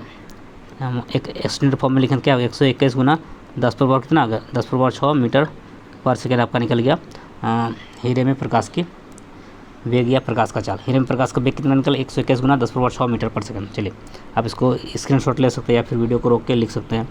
तो हम जानते हैं कि अपवर्तनांक का सूत्र क्या होता है। देखिए अपवर्तनांक का सूत्र क्या होता है, इसको मिटा लीजिएगा, लिख लीजिएगा। तो वी आपका निकल गया, आपको कन्वर्ट करने पर आपका फाइनली निकल गया 121 गुना 10⁻6 क्या निकला आपका। देखिए यहाँ पे हम स्क्रीनशॉट आप वीडियो को रोक के लिख लिए होंगे या फिर वीडियो को बैक 2 बार 3 बार देख करके आपको लिख लेना है, बहुत ज़्यादा दिक्कत नहीं होगा। देखिए तो क्या होगा, आप वीडियो को रोक लिख लीजिएगा। तो भी कितना निकला आपका 121 गुना 10⁻6 मीटर पर सेकंड, ये आपका हो गया हीरे में प्रकाश का वेग। तो इतना हो गया। अब यहाँ पे हम जानते हैं वी नो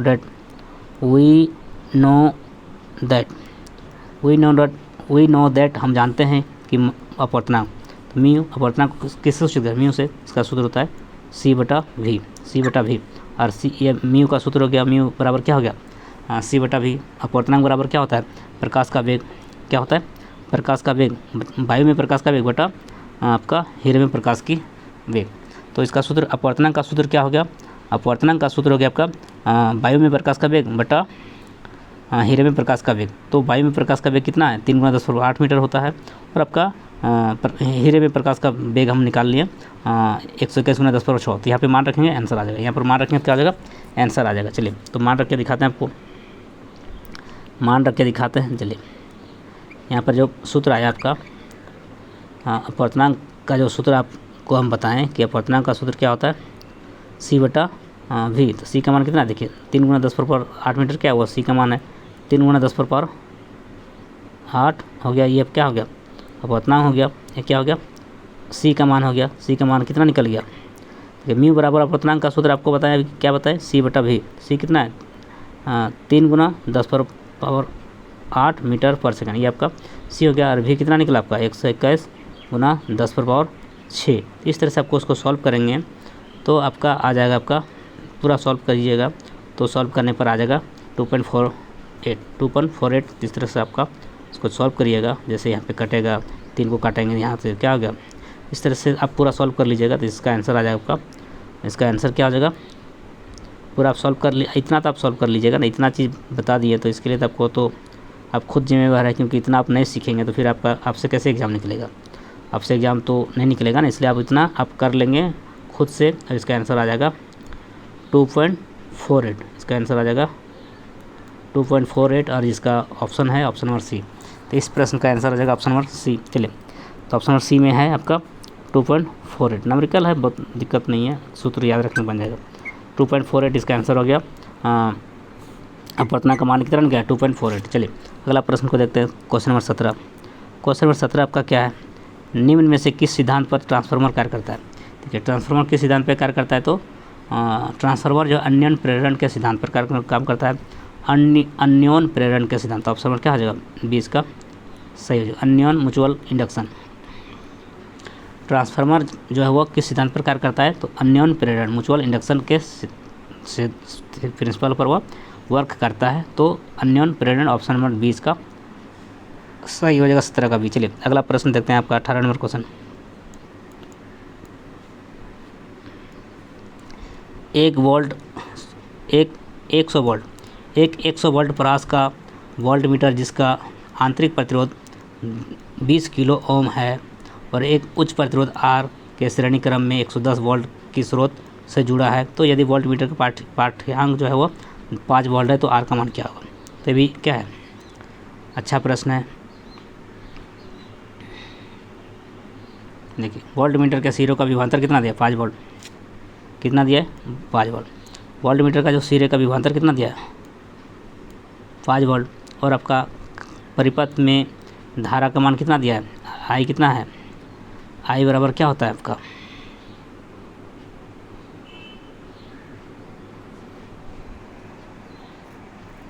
आई बराबर क्या होता है, सूत्र अभी आपको बताएं कि V बराबर क्या होता है, आई आर। तो R बराबर क्या हो गया, आई बराबर क्या हो गया, V बटा R। आई बराबर क्या हो गया, V बटा R। आई बराबर क्या हो जाएगा, V बटा R। V बटा क्या हो गया, R। आई बराबर क्या हो गया, V बटा R। तो यहाँ पर उसको हम इरेज करके लिख के दिखा रहे हैं। आई बराबर क्या हो गया, V बटा R।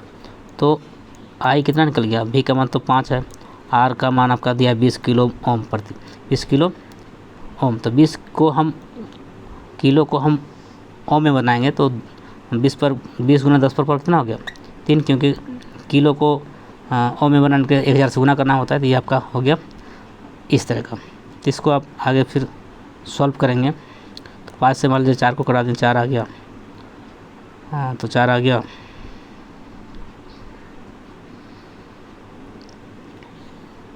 तो इसको आगे सॉल्व करें तो ऊपर माइनस हो जाएगा। इसको देखिए यहाँ तक हो गया, तो आप इसको इरेज कर देते हैं थोड़ा सा, हाँ इरेज करते हैं क्योंकि लिखने में दिक्कत होगा।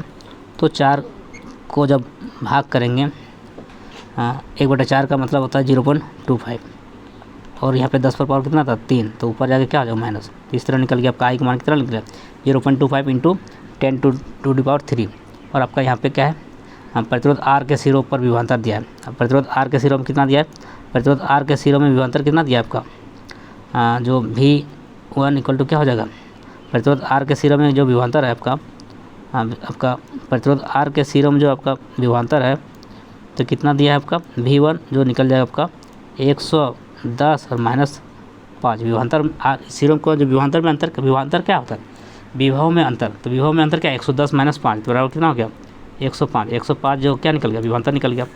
विभवांतर का जो मतलब क्या होता है, विभव में अंतर। तो 110 - 5 कितना हो गया, 105 निकल गया। अब यहाँ पे हम निकालेंगे, क्या निकालेंगे, R1 R तो R का सूत्र क्या है, V बटा I। V कितना निकला, 105, V निकला कितना, 105 और यहाँ पे कितना है, I कितना है, 0.25 इंटू 10⁻³ तो इस तरह से आपको उसको ऊपर ले जाएंगे, क्या हो जाएगा, ऊपर लेके जाइएगा तो हो जाएगा आपका, ये तो प्लस में आ जाएगा। इसको इरेज करते हैं, ऊपर वाला क्या करते हैं, इरेज करते हैं। वीडियो को रोक के लिख लीजिएगा तो समझ में ज़्यादा आएगा, नहीं तो फिर दिक्कत हो सकता है। अब इसको हम उधर ले जा रहे हैं तो क्या होगा, देखिए 105 था, ठीक है 105 कैसे आया था आप देखें, करके दिखाए थे। अब यहाँ पे 25 आया तो इसको ऊपर ले जाएंगे तो कितना हो जाएगा, 10 पर पावर कितना हो गया, 3 हो जाएगा। ऊपर में जाके क्या होगा, माइनस प्लस हो जाएगा। फिर यहाँ पे 2 अंक पे दशमलव था तो यहाँ पे क्या हो जाएगा, 2 अंक पे तो मतलब 2 पर पावर 2 आ जाएगा, 100 से मल्टीप्लाई करना पड़ा ऊपर में। तो इस तरह से नीचे जो आपका ऊपर में आ गया, आप सॉल्व करते हैं तो ऊपर सॉल्व करते तो आपका आ गया। हाँ, तो यहाँ पर आपका क्या आ गया, अब यहाँ पर क्या आ गया, यहाँ पे 25 का टेबल में कितना बार में कट गया, ये तो 100 है, तो 100 कितना बार में कट गया, 4 बार में, क्योंकि 2 पर पावर 4 मतलब क्या 100 होता है। 2 पर पावर 4 का मतलब क्या होता है 100, 2 पर पावर 4 का मतलब 100 ही लिख देता, चलो कोई दिक्कत नहीं, 100 लिख दिया। तो 25 का टेबल में 100 कितना बार में कटेगा, 4 बार में। अब 4 को गुना करो 100 तो 5 से कितना हो गया 400, 4 का 4 इधर हो गया, 4 5 20, तो 420, 420 गुना कितना हो गया 10 पर पावर 3, ये आपका आंसर हो गया। लेकिन इसको आप किलो ओम में देंगे तो कितना हो जाएगा, ये तो ओम हो गया, ये तो ओम हो गया, तो किलो ओम करेंगे क्या होगा 420, इधर 1 किलो ओम जो क्या होता है 10 पर पावर 3 के बराबर होता है, इसलिए किलो ओम, ये आंसर हो जाएगा। बहुत ही अच्छा प्रश्न है, तो आंसर हो गया आपका 420 किलो ओम। 420 किलो ओम किस में है, option number C, option number C इसका सही हो जाएगा। तो बहुत ही अच्छा प्रश्न था, आपको बहुत ज़्यादा दिक्कत का बात ना, वीडियो को रोक के आप देख लीजिएगा या फिर वीडियो को रोक के लिखते जाइएगा तो आपको समझ में अच्छा सा आ जाएगा, या तो फिर 2-3 बार देखना पड़ेगा। चलिए अगला प्रश्न को देखते हैं। ऑप्शन नंबर क्या हो जाएगा, सी इसका सही हो जाएगा, क्योंकि सभी बड़ा नंबरिकल है, आपको और छोटा स्क्रीन में लिखना थोड़ा सा मुश्किल काम है, इसलिए आपको बोल रहे वीडियो को रोक के लिखते जाइएगा तो आपको समझ में आएगा। चलिए, लेंज के नियम के द्वारा दिशा निर्धारित की जाती है। देखिए, लेंज के नियम द्वारा दिशा निर्धारित की जाती है, किसका, किसी बंद परिपथ में प्रेरित धारा की दिशा का निर्धारण लेंज के नियम से किया जाता है। देखिए, किसी बंद परिपथ में प्रेरित धारा की दिशा का निर्धारण लेंज के नियम से किया जाता है, तो किसका, प्रेरित धारा की दिशा, परिपथ में प्रेरित धारा की दिशा, परिपथ में प्रेरित धारा की दिशा, परिपथ में प्रेरित धारा की दिशा जो वह लेंज का नियम से किया जाता है। तो ऑप्शन नंबर क्या हो जाएगा, सी इसका सही हो जाएगा। 19 का क्या हो जाएगा, सी। आप परिभाषा को याद रखें तो क्या होगा, लेंज का नियम क्या है, लेंज का नियम क्या है, किसी बंद परिपथ में प्रेरित धारा की दिशा का निर्धारण लेंज के नियम से किया जाता है। तो ऑप्शन नंबर क्या हो जाएगा, 19 का क्या हो जाएगा, सी हो जाएगा, परिपथ में प्रेरित धारा की दिशा। चलिए, तो ऑप्शन नंबर सी इसका सही हो गया। चलिए अगला प्रश्न को देखते हैं। अब क्वेश्चन नंबर क्या है, क्वेश्चन नंबर 20, क्वेश्चन नंबर 20 आपका क्या है, सही संबंध बताना है। डब्लू क्या है, कार्य हो गया, वर्क, एफ क्या होगा बल, एस क्या होगा विस्थापन। तो आपको यहाँ पर एक सूत्र आपको बताना है कि कौन सा सही है, डब्लू बराबर F S, F by S, या फिर डब्लू बराबर एफ माइनस एस, या डब्लू बराबर एफ प्लस एस, या डब्लू बराबर एफ एस। तो इसका जो सूत्र होता है आपका सही सूत्र क्या होता है आपका, डब्लू बराबर क्या होता है F into S, F into S. कार्य बराबर क्या होता है बल गुना विस्थापन, कार्य बराबर क्या होता है बल गुना विस्थापन। तो आंसर क्या हो जाएगा, डब्लू बराबर एफ इंटू एस किस में है, एफ इंटू एस किस में है, सी डी में, डी में। ऑप्शन नंबर क्या हो जाएगा, डी इसका करेक्ट हो जाएगा। ऑप्शन नंबर क्या हो जाएगा, डी इसका सही हो जाएगा। ये वाला क्या है सही है, क्यों कि डब्लू बराबर सूत्र होता है आपका एफ इंटू एस, मतलब एस क्या है विस्थापन, एस क्या है दूरी या विस्थापन। तो कार्य बराबर जो सूत्र होता है आपका, कार्य बराबर सूत्र होता है आपका बल गुना विस्थापन, बल गुना विस्थापन। विस्थापन एस से भी लिखता है और डी से भी लिखता है, बात एक ही है। हिंदी वाला सूत्र याद रखें ना, समझ में आ जाएगा। हिंदी वाला सूत्र याद रखें, बल गुना विस्थापन। कार्य बराबर क्या होता है बल गुना विस्थापन। बल को किससे लिखते हैं एफ से, विस्थापन को डी से भी लिखते हैं और एस से भी। तो दोनों आपका सही है। डब्लू बराबर क्या हो गया एफ इंटू एस। तो ऑप्शन नंबर क्या हो जाएगा, डी इसका करेक्ट हो जाएगा। चलिए, आप सभी सूत्र को याद रखिए, ज़्यादा दिक्कत नहीं होने वाला है। हम आपको सारा एक्सप्लेनेशन कर रहे हैं, आप इसको वीडियो को बार बार देखिए और आपका तैयारी बहुत अच्छा से हो जाएगा। चलिए, बहुत आपके लिए मेहनत कर रहे हैं, इसलिए आप लोग अच्छा से वीडियो को देखिए और आप सभी का तैयारी क्या हो जाएगा, बहुत अच्छा होने वाला है, हो जाएगा। चलिए, अब 21 नंबर क्वेश्चन आपका है, जब एक समान अनुप्रस्थ काट का क्षेत्रफल कितना है ए, लंबाई क्या है एल तथा प्रतिरोध क्या आर के तार को वृत्ताकार आकृति में मोड़ दिया जाता है, तो व्यास के सिरों पर स्थित दो बिंदुओं के मध्य प्रतिरोध कितना होगा। देखिए, जब एक समान अनुप्रस्थ काट का क्षेत्रफल ए है, लंबाई एल है और प्रतिरोध आर के तार को वृत्ताकार आकृति में मोड़ दिया जाता है, तो व्यास के सिरों पर स्थित बिंदुओं का प्रतिरोध जो है, बिंदुओं के मध्य प्रतिरोध क्या होगा। तो प्रतिरोध का सूत्र बताना है। देखिए, तो इसके लिए जो सूत्र होता है आपका, प्रत्येक अर्धवृत्ताकार भाग का जो प्रतिरोध होता है आर डैश का सूत्र हो जाएगा पाई आर। और पाई आर का मतलब क्या होता है, पाई आर का मतलब होता है आपका पाई आर, पाई आर देखिए ये जो आपका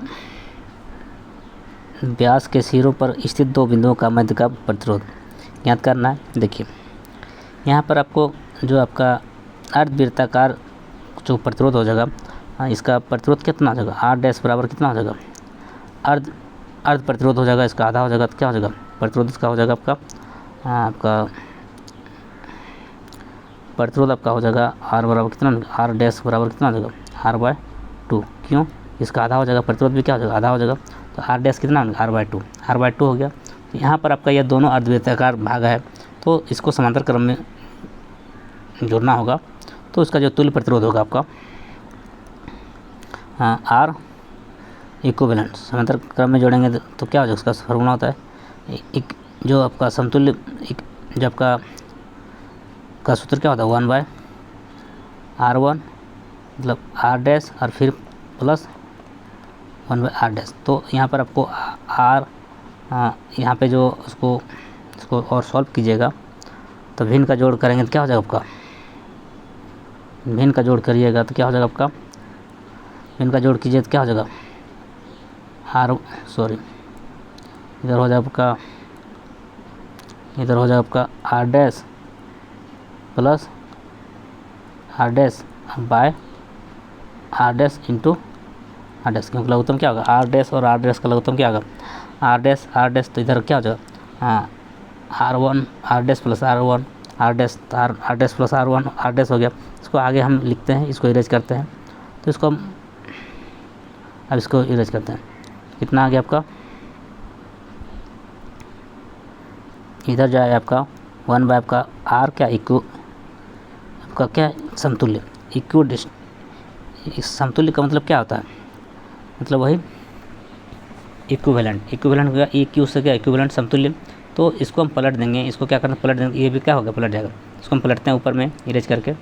देखिए 1/R समतुल्य प्रतिरोध है, आर क्यू है, आर ई क्यू, तो इसको पलट देंगे क्या हो जाएगा आपका, आ जाएगा आपका इधर आ जाएगा आर क्यू मतलब क्या इक्यू समतुल्य इक्विवेलेंट, तो आर इक्विवेलेंट क्या हो जाएगा, इधर भी ई भी पलट जाएगा, क्या हो जाएगा R dash into R dash बटा क्या हो जाएगा R1 प्लस R1।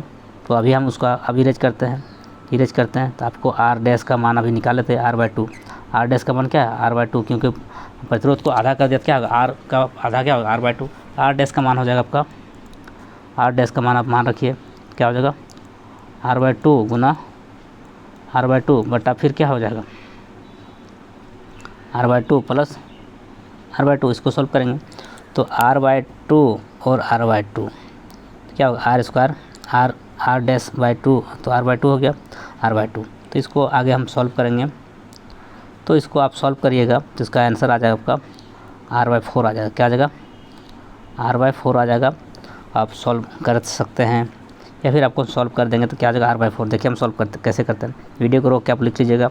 हम ऊपर इरेज करते हैं, ऊपर क्या करते हैं इरेज करते हैं, ऊपर इरेज करते हैं ताकि आपको समझ में आए, नहीं तो एक बार में डिलीट हो जाएगा तो फिर आपको समझ में नहीं आएगा। तो इसको R/4 कैसे आया उसको हम बता रहे हैं।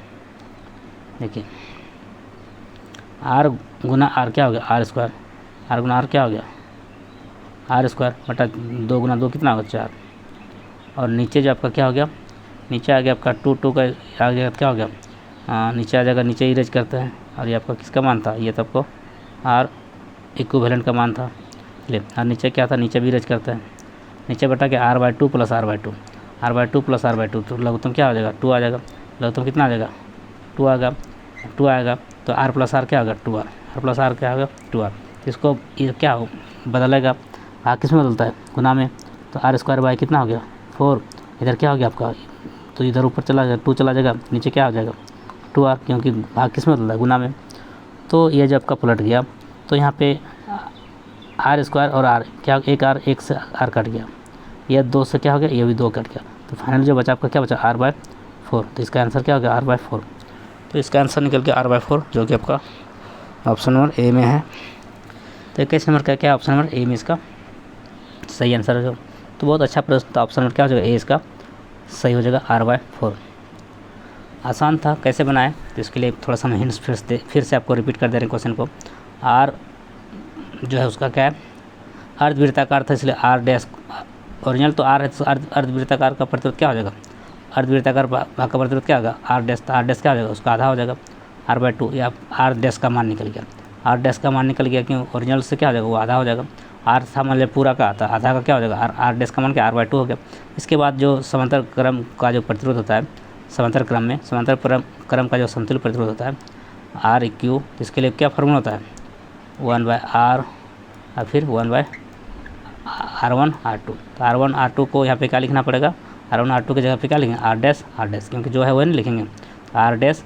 इसको सॉल्व करिए तो आपका क्या होता है, ऊपर में होता है R1 इंटू r डैश, और नीचे क्या होता है r dash plus r dash, ऐसे होता है। इसको मान रखने पर आपका आ गया पूरी आपका मान जो उसको पलट दिया तो क्या हो गया, इसका आंसर आ गया r बाय कितना 4, r बार कितना निकल गया 4। तो बहुत ही आसान था, आप वीडियो को रोक के आप लिख लीजिएगा, या फिर वीडियो को एक बार पहले लिख लीजिएगा, वीडियो को रोकते हुए, वीडियो को देखते हुए रोक के लिख लीजिएगा, उसका दोबारा फिर वीडियो को देख लीजिएगा, आपको पूरा का पूरा समझ में आ जाएगा। तो ऑप्शन नंबर क्या हो जाएगा, ए इसका करेक्ट हो जाएगा, क्योंकि बहुत बड़ा क्वेश्चन है तो आपको तो समय लगेगा ना छोटा सा स्क्रीन में लिखना।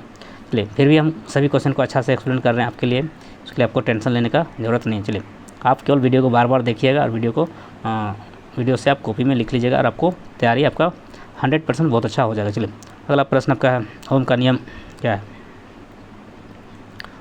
ओम का नियम है, तो ओम का नियम अभी बताएं कि V बराबर क्या होता है IR, V बराबर IR, तो ऑप्शन नंबर क्या है डी, V बराबर IR, ऑप्शन नंबर क्या है डी, इसका ओम का नियम है। V बराबर IR, 22 का क्या हो जाएगा, 22 का हो जाएगा आपका ऑप्शन नंबर डी, V बराबर IR। चलिए विभवांतर बराबर क्या होता है, विभवांतर बराबर विद्युत धारा गुना प्रतिरोध, तो ऑप्शन नंबर डी इसका ओम का नियम। चलिए अगला प्रश्न आपका है 23 नंबर क्वेश्चन, किसी तैरती वस्तु का भार बराबर होता है, किसी जो है आपका किसी तैरती वस्तु का भार बराबर होता है। देखिए किसी द्रव में,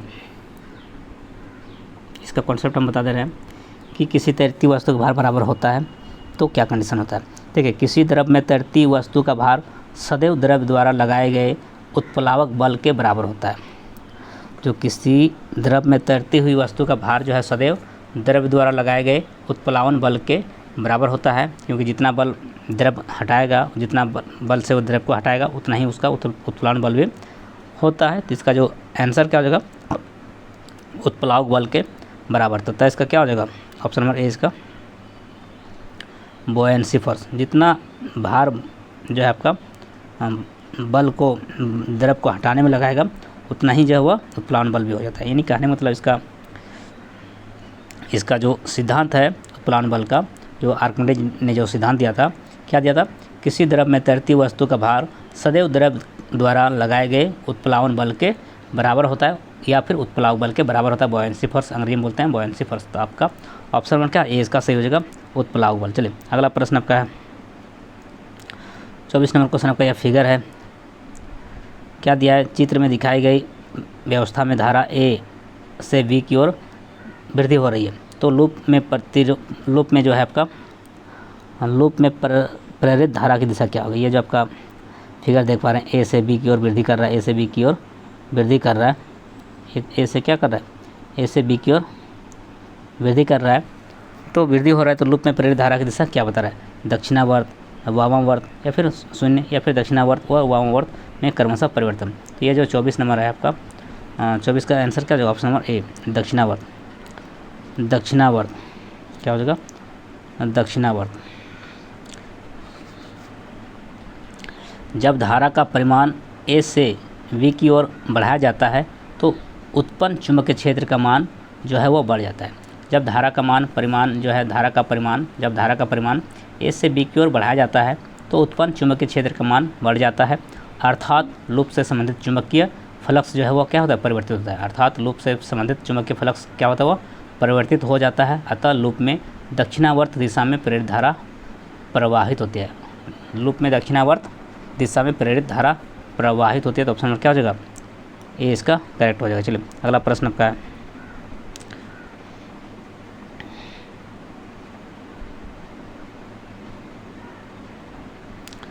प्रकाश के किस रंग की तरंग में न्यूनतम प्रकीर्णन होता है। प्रकाश के किस रंग के न्यूनतम प्रकीर्णन होता है, तो बहुत अच्छा प्रश्न है। तो इसका क्या हो जाएगा लाल रंग का प्रकीर्णन सबसे कम होता है। ऑप्शन नंबर क्या हो जाएगा? हाँ, डी इसका सही हो जाएगा, लाल रंग। किस रंग का जो है तरंग का प्रकीर्णन न्यूनतम होता है? तो ऑप्शन नंबर डी इसका सही हो जाएगा, लाल रंग का प्रकीर्णन सबसे कम होता है। ऑप्शन नंबर डी इसका सही हो जाएगा, 25 का डी हो जाएगा। चलिए अगला प्रश्न आपका, एक 200 ओम प्रतिरोध के चालक के सिरों पर 400 वोल्ट का विद्युत वाहक बल रखा जाता है, जिसको ई विद्युत वाहक बल किसको बोलते हैं? EMF, electromotive force, electromotive force. चलिए तो यहाँ पर एक 200 ओम प्रतिरोध के चालक के सिरों पर 400 वोल्ट का विद्युत वाहक बल रखा जाता है। एक सेकंड में इस चालक से प्रवाहित इलेक्ट्रॉनों की संख्या कितना हो जाएगा? अब जानते हैं कि एक इलेक्ट्रॉन में जो है आवेश का मान कितना होता है? एक इलेक्ट्रॉन में होता है 1.6 गुना 10⁻⁻19 कूलम। एक इलेक्ट्रॉन में आवेश का मान कितना होता है? 1.6 गुना 10⁻⁻19 कूलम। ये आपका एक इलेक्ट्रॉन में आवेश का मान होता है, इसको आप याद रखेंगे। चलिए, जो कि आपका आवेश का क्वांटमीकरण सिद्धांत के लिए जो सूत्र होता है आपका N बराबर Q बराबर जो होता है NE, यह जो आवेश का क्वांटमीकरण का सिद्धांत से सूत्र रहता है, इसी सबका इसका मान निकलता है E बराबर 1.6 गुना 10⁻⁻19 कूलम यह होता है। तो इसमें इसका जो कितना इलेक्ट्रॉन वो प्रवाहित हो जाएगा, तो इसमें क्या बोल रहा है? इलेक्ट्रॉनों की संख्या कितना, चालक में प्रवाहित इलेक्ट्रॉनों की संख्या कितना हो जाएगा? तो पहले तो आपको जानना है कि यहाँ पे क्या दिया है, V दिया है। V कितना दिया आपका? V दिया है आपका 400 वोल्ट, 400 वोल्ट। इसके बाद क्या दिया है? प्रतिरोध दिया आपका कितना? R कितना दिया है? R दिया आपका 200 ओम, R दिया आपका 200 ओम, R दिया 200 ओम। और E का मान कितना दिया? E का मान तो आपका होता ही है, दिया भी है और होता भी है, याद रखेंगे। 1.6 × 10⁻⁻19 कूलम यह होता है, और दिया भी है, ये सब चीज़ दिया हुआ है। V बराबर कितना दिया? 400 वोल्ट। R कितना दिया है? 200 ओम। और इधर E कितना दिया? 1.6 × 10⁻⁻19 कूलम। ये सब चीज़ दिया हुआ है। तो यहाँ पर आपको जानना है। तो I बराबर आपको पता है कि I बराबर सूत्र क्या होता है?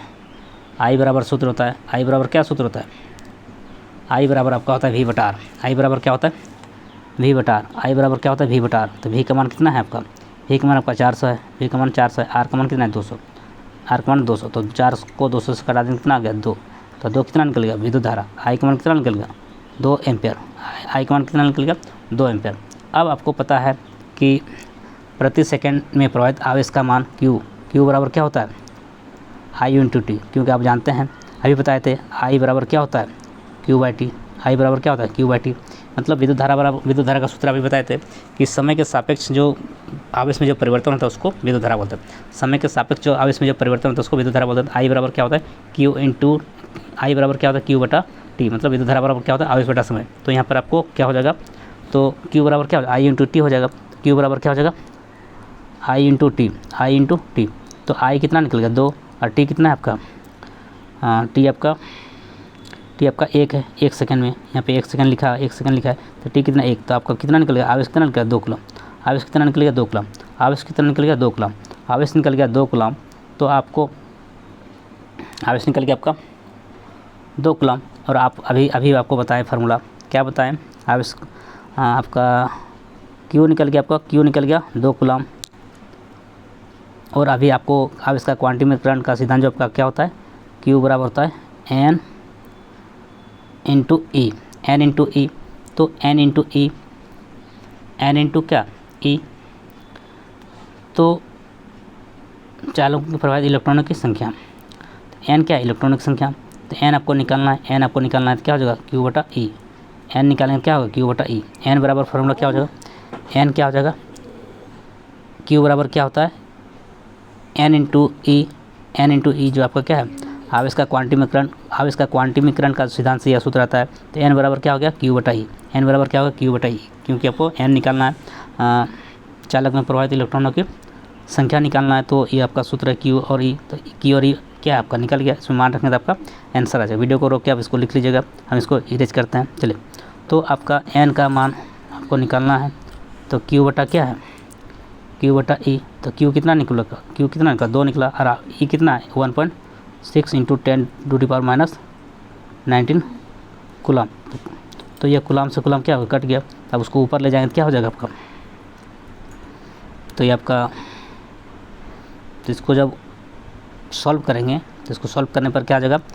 1.5 गुना 10⁻19। इसको सॉल्व करिएगा तो आ जाएगा इसका एन का जो मान निकल गया, जो चालक में जो प्रवाहित इलेक्ट्रॉनों की संख्या कितना निकल गया, 1.5। इसको सॉल्व कीजिएगा, 1 क्या आ जाएगा, 1.25 और इधर जो 10 पर पावर जो -19 था ये जाके ऊपर में क्या जाएगा, प्लस हो जाएगा। ये आपका निकल गया इलेक्ट्रॉन की संख्या 1.25 गुना 10 पर पावर 19 कूलम। सॉरी, ये संख्या है, नंबर है ना, एन क्या है, इलेक्ट्रॉन की संख्या। तो ये निकल गया आपका 1.25 गुना 10 पर पावर 19, ये निकल गया आपका इलेक्ट्रॉन की संख्या। तो ऑप्शन नंबर किस में है, तो ऑप्शन नंबर ये वाला किस में है, आपका डी में है। तो ऑप्शन नंबर डी इसका सही हो जाएगा। बहुत ही अच्छा प्रश्न, ये सभी 11th का क्वेश्चन है, इसलिए थोड़ा सा दिक्कत हो सकता है जो 11 12 नहीं पढ़ाए। ऑप्शन नंबर डी इसका करेक्ट है। ये भी आपका कॉन्सेप्ट 11 से लिया गया, मैक्सिमम क्वेश्चन 11 से है, इसलिए आपको 11 12 आप पढ़े हैं तो ठीक है, तो आप वीडियो को अच्छा से देखना पड़ेगा तो ही समझ में आएगा। ऑप्शन नंबर डी इसका करेक्ट हो जाएगा। चलिए अगला प्रश्न को देखते हैं। अब 2-3 क्वेश्चन बचा हुआ है। परम शून्य ताप पर अर्धचालक व्यवहार करता है। परम शून्य ताप पर अर्धचालक व्यवहार करता है। अचालक की भांति, अति उत्तम चालक की भांति, उत्तम चालक की भांति, या फिर परिवर्ती प्रतिरोधक की भांति। देखिए, परम शून्य ताप पर अर्धचालक व्यवहार कैसे करता है। परम शून्य ताप पर अर्धचालक जो है पूर्णतया कुचालक की भांति व्यवहार करता है। परम शून्य ताप पर अर्धचालक पूर्णतया कुचालक की भांति व्यवहार करता है। तो यहाँ पर हो जाएगा ऑप्शन नंबर क्या हो जाएगा, कुचालक मतलब अचालक। ऑप्शन नंबर ए इसका करेक्ट हो जाएगा। कुचालक को ही अचालक बोलते हैं, जो बैड कंडक्टिविटी है जो। तो परम ताप पर जो है आपका अर्धचालक पूर्णतः किस तरह व्यवहार करता है, कुचालक की भांति व्यवहार करता है। तो कुचालक को अचालक भी कहते हैं, इसलिए ऑप्शन नंबर ए इसका सही हो जाएगा। चलिए अगला प्रश्न आपका है। अब 2 क्वेश्चन बचा हुआ है, 2-3 क्वेश्चन। 28 नंबर क्वेश्चन, 1270 के ताप पर हाइड्रोजन तथा ऑक्सीजन में ध्वनि की चालों का अनुपात कितना होता है। देखिए, तो इसका जो आंसर हो जाएगा आपका, इसके लिए फार्मूला होता है, लेकिन आपको हम उसका देखिए, इसमें भी क्या होता है, इसका जो चाल होता है, इसका चालों का अनुपात, इसका फार्मूला होता है √γ/RT बटा क्या होता है m। तो इसमें आप मान रखेंगे तो क्या हो जाएगा, इसका आंसर हो जाएगा। तो इसका हम डायरेक्ट आप याद रख लीजिएगा, ज़्यादा ओल झोल में क्या पढ़ेंगे। ये मान है तो उसको तो बदलेगा नहीं ना, इसलिए आपको याद रख लेंगे तो ज़्यादा अच्छा रहेगा। तो इसका आंसर आ जाएगा आपका, इसका आंसर हो जाएगा ऑप्शन नंबर ए 4:1, क्योंकि आप सभी को ये सब मान को आप याद रखा जा सकता है। जैसे मान लिया 1 इलेक्ट्रॉन में कितना आवेश होता है, ये भी तो अब निकाला हुआ है कि 1 इलेक्ट्रॉन में कितना आवेश होता है। 1.6 गुना 10 पर पावर -19 कूलम, ये निकाला हुआ चीज़ है, लेकिन आप याद रख लिए तो कोई दिक्कत नहीं है। सब चीज़ निकाला हुआ है। जी का मान 99.8 मीटर पर सेकंड होता है, तो वो भी निकला हुआ है, लेकिन आप उसको याद रखते हैं तो क्या होगा, आपको बहुत सारा क्वेश्चन को भी आपको दिक्कत नहीं होगा। इसलिए इसको आप बनाएंगे तो इस फार्मूला आपको लिख दिए थे, क्या लिख दिए थे, v बराबर क्या था, √γ/RT बटा m। तो इसमें आप रखेंगे तो आ जाएगा आंसर, इसका आंसर होगा ऑप्शन नंबर ए। चलिए अगला प्रश्न को देखते हैं। अब यहाँ पे 29 नंबर क्वेश्चन है आपका, लंबाई, क्षेत्रफल और आयतन प्रसार गुणांक। ये भी 11th का है। इसमें संबंध क्या क्या है, लंबाई, क्षेत्रफल और आयतन प्रसार गुणांक। सब ज़्यादातर तो मैक्सिमम क्वेश्चन तो 11th से ही लिया गया है। तो इसमें रिलेशन क्या है, इसको भी आप प्रूफ कर सकते हैं, लेकिन आपको यहाँ पे प्रूफ करने का कोई ज़रूरत नहीं, इसका रिलेशन बताना है कि क्या होता है। ये 11th में है आपका। तो इसका जो आंसर हो जाएगा, तो इसका आंसर हो जाएगा b बराबर 2α। इसका कौन सा रिलेशन सही हो जाएगा, तो इसका रिलेशन हो जाएगा डी, ये वाला रिलेशन ठीक हो जाएगा। बीटा जो है क्या है, हाँ देखिए, बीटा जो है क्या है 2α नहीं का 2 गुना होता है, और गामा क्या होता है 3α का 3 गुना होता है। तो ऑप्शन नंबर क्या हो जाएगा, डी इसका करेक्ट हो जाएगा। देखिए यहाँ पे क्या होता है, लंबाई, क्षेत्रफल और आयतन प्रसार गुणांक। जो आपका जो है आपका अल्फ़ा, बीटा और गामा 3 चीज़ आपका जो है, तो इसमें क्या होता है, बीटा जो है क्या होता है अल्फ़ा से 2 गुना होता है, और गामा जो है क्या अल्फ़ा से 3 गुना होता है। इसको आप कॉन्सेप्ट में पढ़ेंगे पूरा अच्छा से।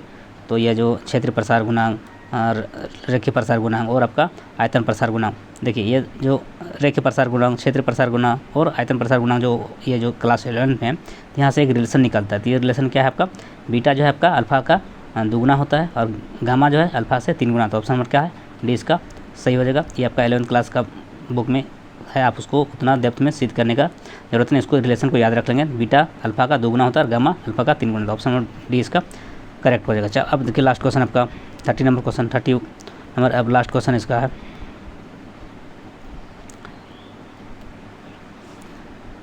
एक चालक में देखिए जिस चीज़ को याद रखना है तो उसको तो याद रखने का तो काम समय बचेगा ना, क्योंकि आपको सभी क्वेश्चन को जो याद रखने वाला चीज़ को भी बनाएंगे तो फिर तो समय तो लगेगा, इसको प्रूफ करने में आपको बहुत समय लग जाएगा। तो इसलिए अच्छा इसको याद कर लो। तो आप प्रूफ कर सकते हैं 11th जो पढ़ा हुआ तो आपको उसके टीचर कराया ही होगा। चलिए तो ये 11th का क्लास तो नहीं है ना जो आपको प्रूफ कर सकते हैं। ये रिलेशन को याद रख लीजिएगा। चलिए, एक चालक 5 मिनट में 90 कूलम्ब आवेश प्रवाहित होता है तो चालक में धारा का मान क्या होगा। देखिए तो आई बराबर क्या होता है, आई बराबर सूत्र अभी क्या होता है अभी बताएं। आई बराबर सूत्र क्या होता है आपका, आई बराबर सूत्र होता है Q/T। आई बराबर क्या होता है Q/T। हाँ, विद्युत धारा बराबर क्या होता है, आवेश बटा समय, आवेश बटा समय। तो आवेश कितना है, आवेश कितना है 90, आवेश कितना है 90 और समय कितना है 5 मिनट है। तो 5 मिनट है तो 5 मिनट को सेकंड में बदलेंगे तो कितना हो गया, 5 का 30 हो जाएगा, 300 मिनट हो जाएगा। तो 0 0 क्या हो गया, कैंसिल हो गया। तो इस तरह से आप इसको 3 से कटा दिए, फिर इधर आगे 10, कितना आ जाएगा 0.3 एम्पियर। इसका आंसर आ जाएगा 0.3 एम्पियर। तो इसका आंसर हो गया option number C. Option number क्या होगा, सी। बहुत ही आसान था। देखिए इसका सूत्र होता है आई बराबर, जो बनाने वाला तो बना ही देंगे ना, लेकिन जो रिलेशन इसका रिलेशन बहुत बड़ा निकलेगा। इसको बस याद रख लेंगे। प्रूफ रिलेशन को प्रूफ किया जाता है क्षेत्र प्रसार गुणांक, आयतन प्रसार गुणांक और क्षेत्र आयतन प्रसार गुणांक। ये आपको इसका रिलेशन प्रूफ करने के बाद ये आता है। चलिए तो यहाँ पर इसका 30 नंबर क्वेश्चन क्या है, आई बराबर सूत्र होता है आपका Q/T। विद्युत धारा बराबर क्या होता है, आवेश बटा समय। और विद्युत धारा आपका दिया हुआ आवेश कितना दिया है आपका 90 दिया है और समय कितना दिया 5 मिनट। तो 5 मिनट को सेकंड में बदलेंगे तो क्या होगा, 60 से गुना करेंगे। हाँ 60 से क्या करेंगे, गुना करेंगे। जब 60 से गुना कर देते हैं कितना आ गया, आप कटा दो, 0 0 कैंसिल हो गया। 3 का टेबल में 3 दूना 6 और 3 का टेबल में 3, कितना आ गया 30/10, 3/10। 3/10 का मतलब क्या हो गया 0.3, 0.3 का मतलब क्या है, आंसर तो आ गया 0.3 क्या हो गया, इसका आंसर हो गया ऑप्शन नंबर सी इसका करेक्ट हो गया। इस तरह से आप इस वीडियो में 30 महत्वपूर्ण MCQ को इस वीडियो में हम लोगों ने देखा जो आपका फिजिक्स का था। और फिजिक्स का यह वीडियो था आपको और 2017 में पूछा हुआ बिहार पॉलिटेक्निक का प्रीवियस ईयर क्वेश्चन पेपर था, जो बहुत ही इंपॉर्टेंस है आने वाले एग्ज़ाम को लेकर। जो भी 2023 में जो बिहार पॉलिटेक्निक का प्रिपरेशन करें इसके लिए वीडियो बहुत ही यूजफुल हो सकता है। इसलिए आज का वीडियो में इतना ही। चलिए सभी को धन्यवाद, thank you so much, thanks for watching. जय हिंद, वंदे मातरम।